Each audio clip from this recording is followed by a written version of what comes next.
चलिए आपको सुनाते हैं एक भूतेहे रेलवे स्टेशन और दो बहनों की रूह कंपा देने वाली कहानी। आखिर क्या है इस वीरान स्टेशन का राज? चलिए पता लगाते हैं।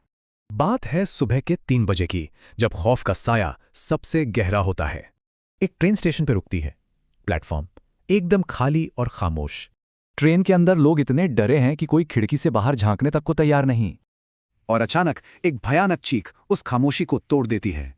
एक बुजुर्ग बताते हैं कि स्टेशन पर 2 बुरी आत्माओं का कब्जा है।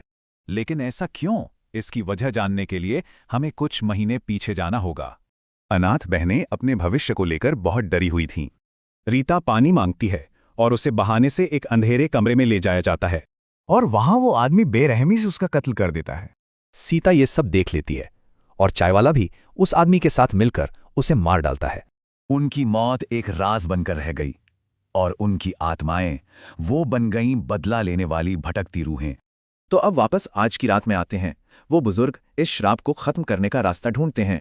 तांत्रिक एक ऐसा सच बताता है जिसे सुनकर होश उड़ जाते हैं। असली कातिल उनका चाचा नत्थूलाल था। जैसे ही नत्थूलाल को बहनों के भूत बनने का पता चला, वो डर से ही मर गया। अब इस सच के साथ वो बुजुर्ग और तांत्रिक वापस उसी स्टेशन पर पहुंचते हैं। जैसे ही बहनें सामने आती हैं, तांत्रिक उनके गुस्से का सामना सच्चाई से करता है और अपनी बात साबित करने के लिए वो नत्थूलाल की आत्मा को बुलाता है। चाचा की रूह सामने आकर अपनी गलती मानती है और माफी मांगती है। ये सच जानकर बहनों का गुस्सा शांत हो जाता है। अब उन्हें बदला नहीं, शांति चाहिए। सच सामने आ चुका था और अब उनकी मुक्ति का समय था। आखिरकार दोनों बहनों की आत्माओं को मोक्ष मिल जाता है और स्टेशन भी आजाद हो जाता है।